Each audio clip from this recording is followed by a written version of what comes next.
Hi, my name is Rabbi Shaul Gromer, and welcome to Yiddilah.com's live interview shows.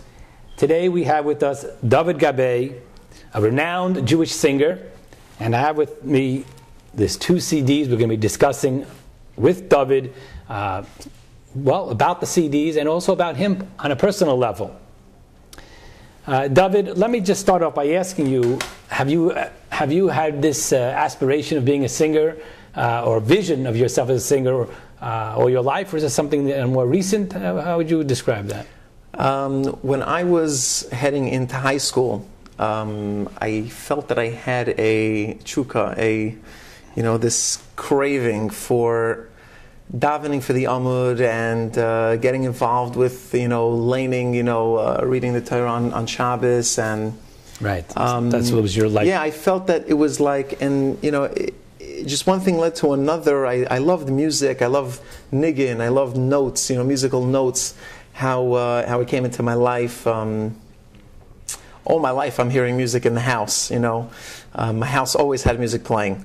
So it was kind of fun. So that means you come from a musical family. I come. My father was a drummer in his youth, and he played in Eretz Yisrael. He played in wedding bands. Wow. So your father's a musician. Your mother not. My mother also. She also has a musical background as well. And you can imagine. My brothers also. They at the Shabbos table, Zmiros and Shabbos. The whole family is very musical. Baruch Hashem, yeah. Wow. Okay, so we're getting a picture here. So you're coming from a musical family. It's in your blood, and it's natural that it's going to come forth. It certainly makes sense. So you get involved with the Jewish music, and now I noticed in your CDs. Both of them, there's a lot of life to these CDs, and a lot of heart. Both those aspects to it. When you get into singing a song, does this, like some people feel that transforms them? Some people are artists. They say they get into their art, they get into their music, and they feel transformed as they're totally enmeshed with the creative aspect of it. Absolutely. Do you feel that way? Absolutely. A song has two aspects to it. There's the lyrics and there's the music.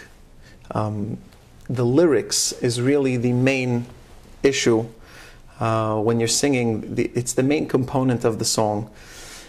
You have to feel what you're saying. You have to understand the song. You have to be involved in the song. At a chasana, you're singing Siman Tov and Mazel Tov, and you're not going to krechts. You're not going to sit there veiling. It's a happy song. You have to know what you're singing. The meaning of the song has to be with you, and you also have to connect to the music. The musical aspect, is also very, very important.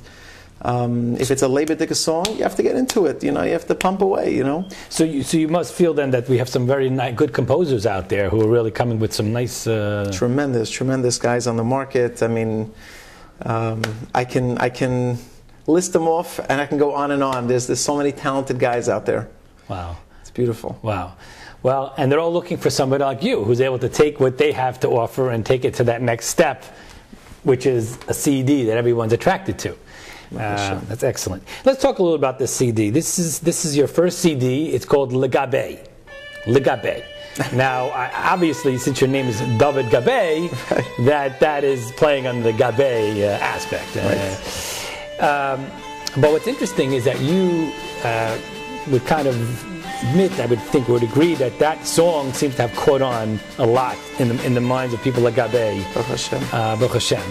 And tell us a little about that song, the background of what it's about. Gabay, call it the key song of the title track, exactly. Of this song, Gabay, was written by Yitzi Bald. It was composed by Yitzi about 3 years ago, and he came to me actually after we have decided, on all the songs on the album.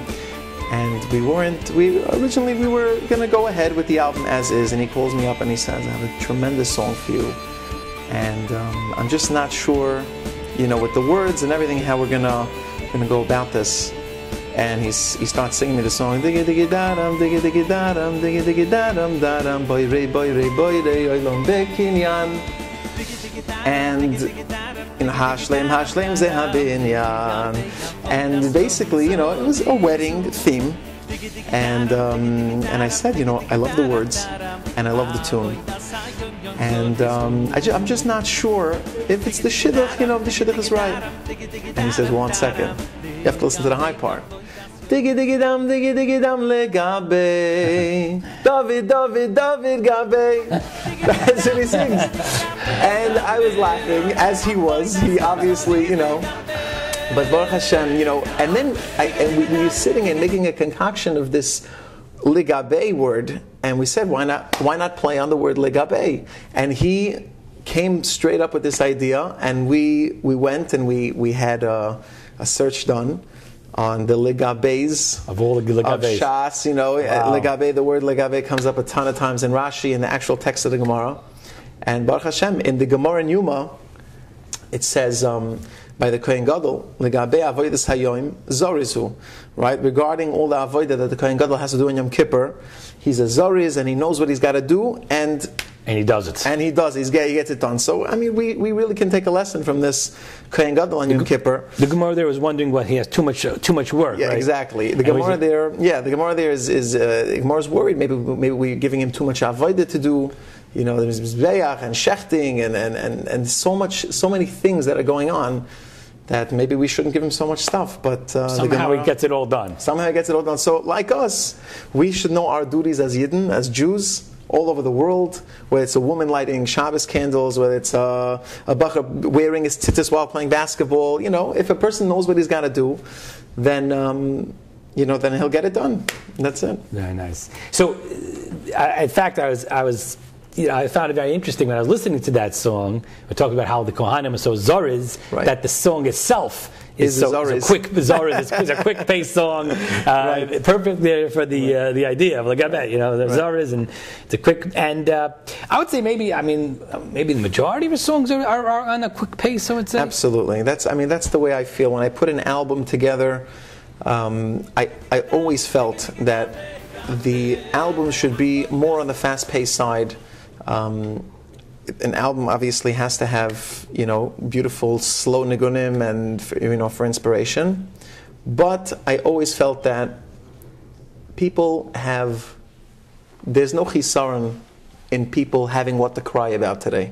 There's so many things going on left and right. The hearing of all the tzaras happening in Eretz Yisrael and happening all over the world, even in personal issues. This one can't have children. This one is suffering from a machla. This one, Rahman al-Itzlan, what's going on in the world? Everybody's fighting their own personal battles that people have what to cry about. So wow. I always have the philosophy of, when you make an album, let's make it more upbeat, let's make it more happy, and let's give people a little bit what to smile about. Well, you mentioned making people a little smile about. I know that you were talking earlier, I heard you talking about HASC. You have an upcoming concert, right? Yes. When is that concert? Absolutely. That will be January 11th. Mm-hmm. That will be HASC 22. HASC 22. So it sounds very official. And so you're going to be part of who else are you singing there? Yaakov Shweki will be there. Yehuda Green will be there. Baruch Levine. Big names. Sounds good. Sounds very welcome. Yeah. So it sounds good. But so that's something that's the kind of thing where you're describing. Put a smile. I'm sure you feel that way when you're singing there. Put a smile on these kids' faces, on the people there. Absolutely. You could do the same thing by visiting hospitals. And do you do that a lot? All the time. I work with various organizations. Mekimi, Misameach, Chai Lifeline. All the great people dedicated to their jobs. And I feel like, as a lot of performers and a lot of artists out there, we feel in achrayus that it's part of the package. You put out albums and you do shows and you do weddings, but it's part of the package. And we go and Baruch Hashem, you walk in, the kid lights up, and the parents light up. Wow. It's a lot of times I walk into a house, and it looks like the parents themselves don't even remember when the last time they smiled or when the last time their child smiled. And it's just like, it's an amazing thing. Baruch Hashem, it's a true schus that I have. and that any performer or really anybody, even a juggler or a magician, anybody that can walk in and make a child light up their life, right? Absolutely. Absolutely. That's beautiful. Now, I want to talk a little more about this particular CD of yours. This is your first CD, Dovid Gabay's first CD. Besides Le Gabay. By the way, how many times have you been singing this song? I'm sure it's like coming out of years already, Le Gabay. But seriously, how many times? Le Gabay, I mean, everywhere I go, I have sang it, and shows and weddings, and basically any setting. That is the song that I've been singing, as well as other songs, obviously. Obviously, yeah. But there's one specific incident that I can remember. I had a simcha in New York, and I was called for the same night. I was called for a show, and I couldn't do the show because I had the simcha. So the simcha was going on, and the people from the show were calling me while I was at the simcha. You can't make it to the show. You can't make it to the show. And I said, listen, have the simcha. They said, what time's it going to end? And I told them, I'm not sure, it's going to go until it goes. So they said, maybe you can ask the Baal Simcha if you can leave early. So, I didn't really want to ask them, but what we did was we did a lot of dancing. There was dancing practically the entire night. It was a bar mitzvah. Wow. And some bar mitzvah. Yeah, some bar mitzvah. It truly was. And basically what happened was we did Le Gabay. The father of the bar mitzvah boy requested that it be done over and over and over again, maybe 5, 6, 7 times. I don't remember how many times. Then we went to the next song. We kept going, and he asked for it one more time. So we did Le Gabay. He says, keep going, keep going, keep going. Kitzur, we did it probably 10 times up until that point, and they called me again from the show. And they asked me, can you do the show? Can you come just for 2 songs? So I said, we did a lot of dancing here tonight. Maybe he'll be maskim that I should go. And what happened was I went over to the Baal Simcha, and he says, give me 10 more minutes, and you can go. I said, no problem. Baruch Hashem, I can make the show as well. V'kitzur, he comes over to me, and he says to me, I can't let you go unless you do Le Gabay again. Wow. So I did Le Gabay probably another 4 or 5 times, and basically gave him all I had. I raced over to the show. I get to the show, and what song do I do? Le Gabay. Le Gabay. As I'm on stage, I'm thinking in my head while I'm singing to these people, I can't believe I'm singing this song again. So Baruch Hashem, yeah. Baruch Hashem, the song really carried well, and the album, Baruch Hashem, it sold well, as well as the second album. Baruch Hashem. Let's do one or two more songs on this time, and then I'd like to go to talk about the next album. You also have here Timche, which is a song about a molek, which is a little bit interesting, like it kind of seems like out of place even. Yeah. What kind of made you think you would want to do a song like that? Timche Zecher Amalek, I mean, it's pertaining to today's times more than ever. You have, Yamach Shemam, these terrorists out in the Middle East, and giving us problems, and this song is dedicated to them. Wow. And we should always remember that we have a mitzvah d'oraisa to be. So basically, you want to make sure that people not just listen to your songs, but bring it into their lives. Sure, absolutely. They should become a meaningful part of their life. There was another beautiful song like Abba Rachaman that I had a chance to listen to, which was on a slower pace. What I thought was very, very beautiful, kind of again, like talking about on a Devekis level, so it was like a mix. Sure. So that was your first album. We're going to move along. Now you've come up with a new one, or relatively new, a little year ago. He said, I think. Yes. Dovid Gabay's Amar Dovid. Now this was Gabay, this is your last name, and this is Dovid. So what's going to happen with your third album? You got to have to come up with a few more names. I don't know. We're going to. I think you could maybe call up to the Torah, give you 4 more names, at least 4 more albums to come out of it. There you go. But that could be one solution. Listen, I need a name. Please. So anyway, but Amar Dovid, and actually this Amar Dovid is again, I guess the key. I don't know what's called the title track. Title track. Listen, a title track, and it is really. A very special song. There was some kind of interesting element to it. I remember, was that the one with the bagpipe? No, that was the harp. The harp. Oh, the harp. As we see on the cover. Right. There was an interesting instrument that I remember. Yes, it was the harp because it was Dovid. Kino Dovid. Right. So everything has. You got to really analyze these songs. Really see what's going on. But this is Mama's like. No, you put a lot of. You could really craft it together. It's like like I said, art. A lot of thought, a lot of work and effort went into it. And it's a very beautiful song, Dovid, with the harp, and the harp does a lot with that song. I did have a chance to listen to Hagoymel, and that's how you started. Now, I know that you shared with me that you do put your input in terms of the order of the songs on these CDs. Yes. So Hagoymel is that thanking Hashem that He's done good for us. Absolutely. Is there a particular reason, either because from the music perspective or from the words or the content, the lyrics, that you put that as the first song from this CD? I think Hagoymel, the words of Hagoymel Chayav Tov Shigmani Kol Tov, I think is a tremendous lesson that everybody should realize that they're alive. And that things are well, and I mean, people say it on a frequent basis. Some people on an infrequent basis, depending how much you travel. Right. But or how many times you get saved, from a certain incident. But so again, it's like what I said before. It seems you like the idea that people should not only just like the song but really see it as part of a life expression, a part of their life. So that certainly would be a type of an example. Sure. I did mention earlier, I could share to my listeners that on my own radio show I had an interesting call-in, a Noahite, who asked whether he's allowed to say the Berachas HaGoymel. So I still have to ask that child, as a Noahite, can he say the Berachas HaGoymel? But anyway, I'll have to find out the answer to that. I'm not a Paisek, I just sing the song. Oh, okay. Okay, we won't ask you the Paskin child, is it? But anyhow, Don was an interesting Don Yechidi with submission in Pirkei Avos. Right. Has a great beat. I love that song. It was a really phenomenal song. Now let's talk about Hamiktav, the letter. This is an English song, and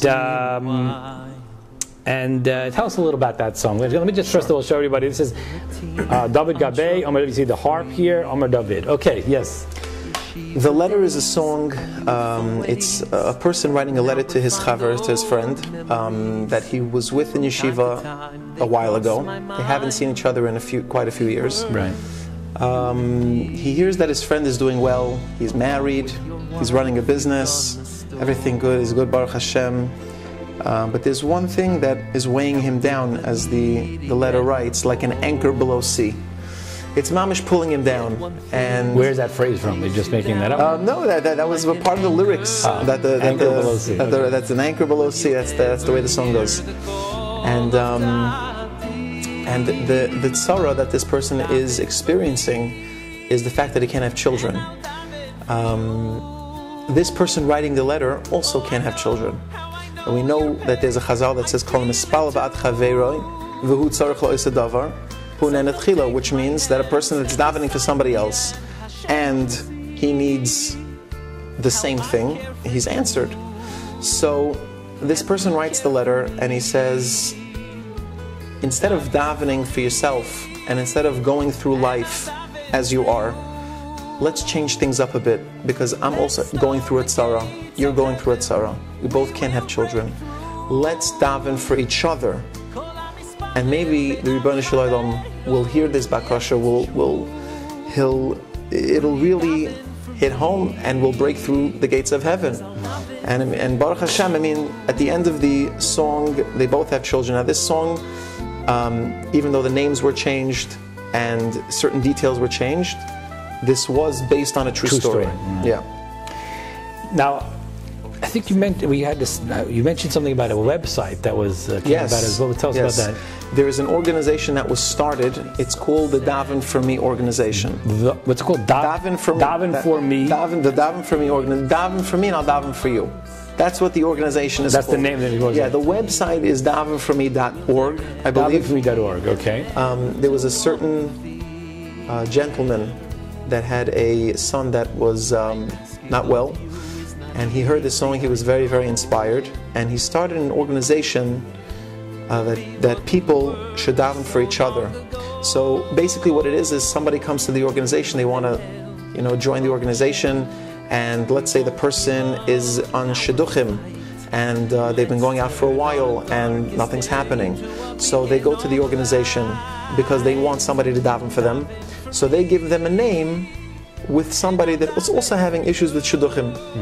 And then they daven for them, and they daven for them, and they give them a certain kapitel tehillim to say. And the whole thing was inspired through this song. And Baruch Hashem, now they have, I believe, 400 or 500 members. Wow. And they're finishing tehillim 30, 40 times a day. And it's just an unbelievable thing. It's a tremendous chazal that I was not mechadash. I did not write the chazal. I was just... You sang it. I just sang it, and we brought out the message that just in case it's not maybe clear to people as it should be, but Baruch Hashem, it went over very, very well, and it was responded to big time. Wow. Now I happen to tell you that for an English song, this is very high level. The way it's put together, the music, your singing is A1, and it really is something I would encourage people to listen to. The letter, I didn't get a chance to listen to all of the songs, so I can only comment on what I've heard. Let's see, what did I hear? I heard Tana. There was something interesting. Oh, that's right. You had a little bit of a shtick there going on there before the song. It thinks like somebody's changing a radio. Yeah. What was the thing you told me that said that? Yeah, there was a radio changed. The effect is that the radio is being changed. The guy hits Gabay on a certain station. He changes it. He ends up hitting Tana Dovid Gabay, and he stays with it. And which is your newest this which song. Is on the new album, right? And believe it or not, people were calling me, and they thought that the CD was defected.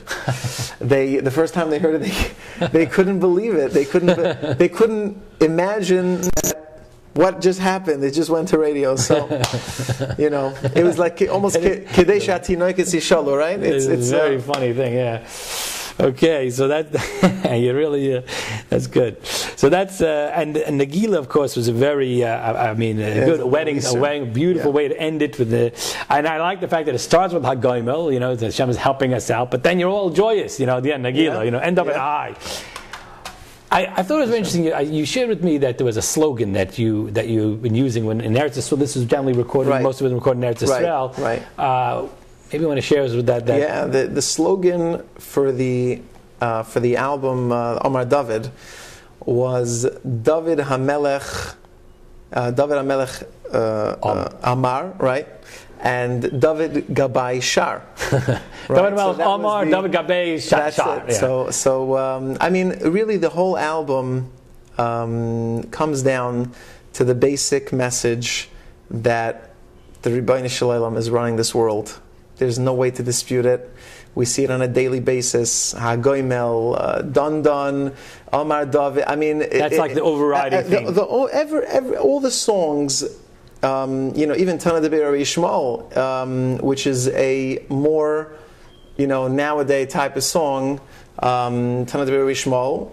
Right, we should be mekabel the pnei HaKadosh Baruch Hu pamachas b'chodesh. So really, everything is really running around the message of that message, basically. Of that the Ribbono Shel Olam is here and He's with us and He's running day-to-day operations. Excellent, and actually that's very good that it's tied in with Dovid, the name Dovid, because certainly Dovid, through his Tehillim, gives that message. Everything that happened in his life, he's always tied back to Hashem. Even things where his own son rebels against him, he makes a psalm out of it, a mizmor out of it. So everything he sees is connecting back to Hashem, and Hashem is always there.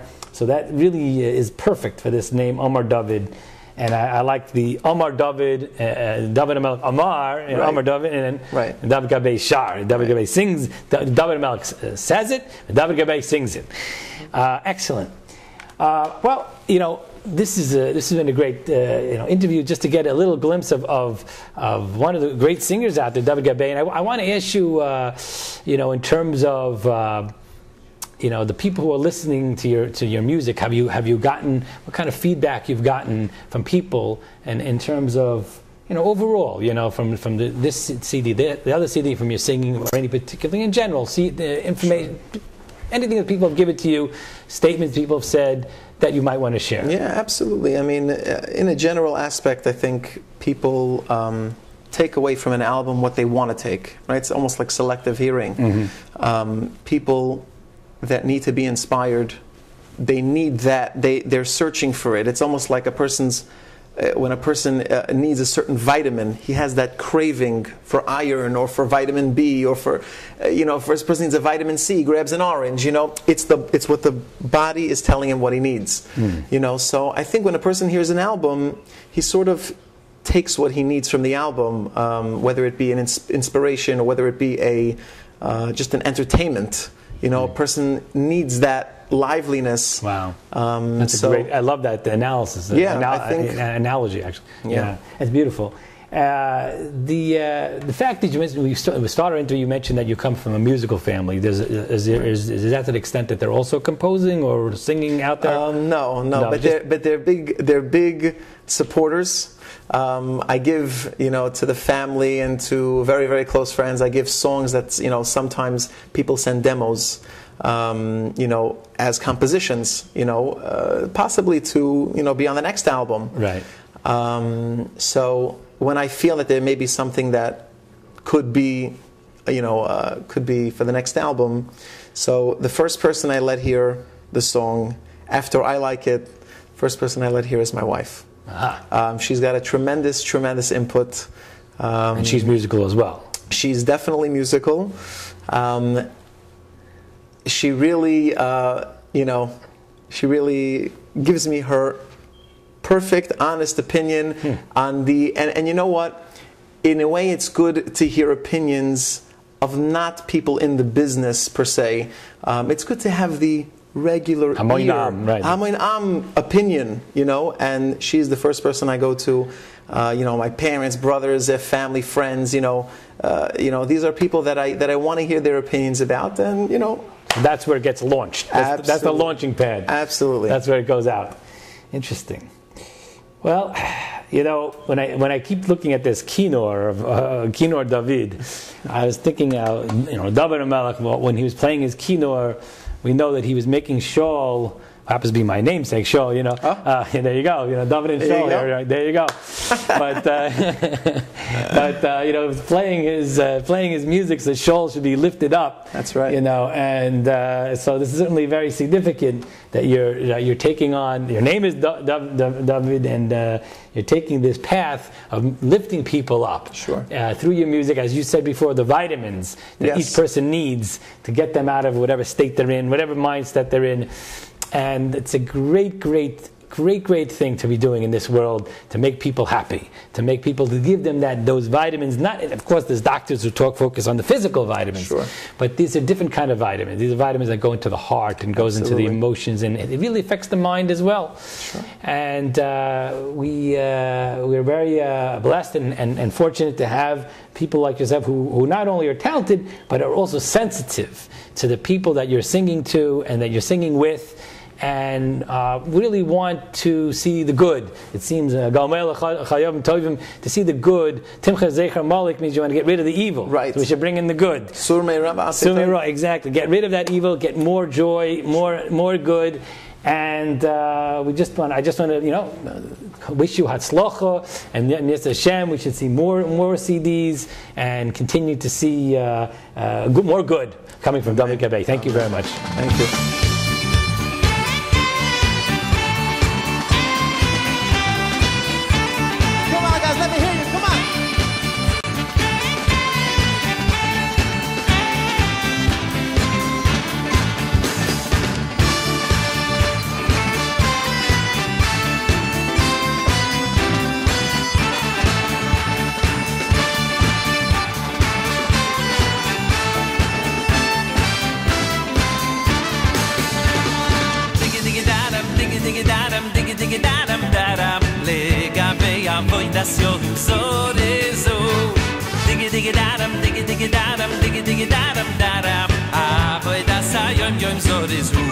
Hey,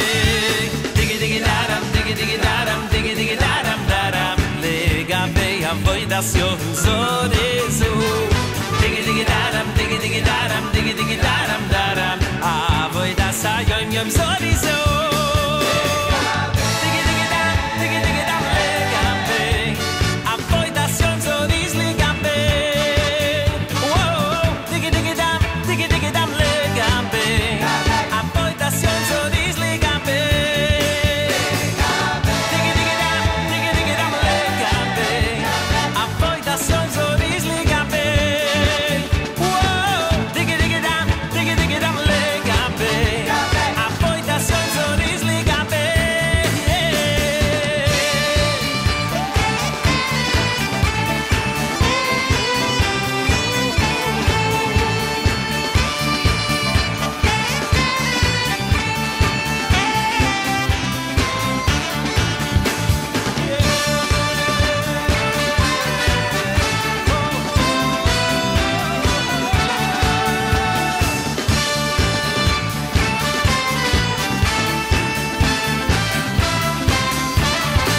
Come on, let me hear you.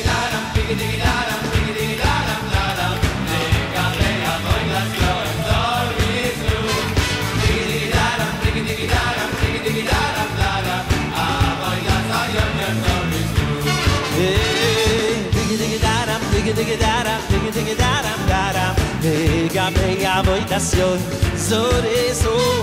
Digi digi daram, digi digi daram, digi daram daram. Avoidação yom yom sorizo.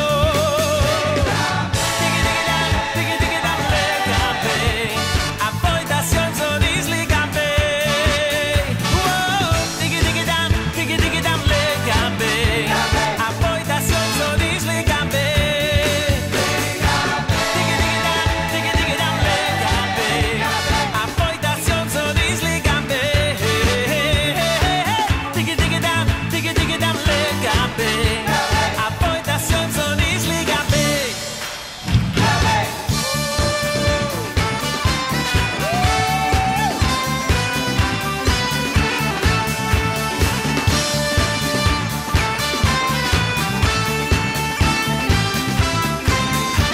Let me hear you. Digi digi dam legambe. Avoidação sorizo legambe. Digi digi dam legambe. Avoidação sorizo legambe. Digi digi dam legambe. Avoidação sorizo legambe. Oh, digi digi dam legambe. Avoidação sorizo legambe. Digi digi daram. Thank you.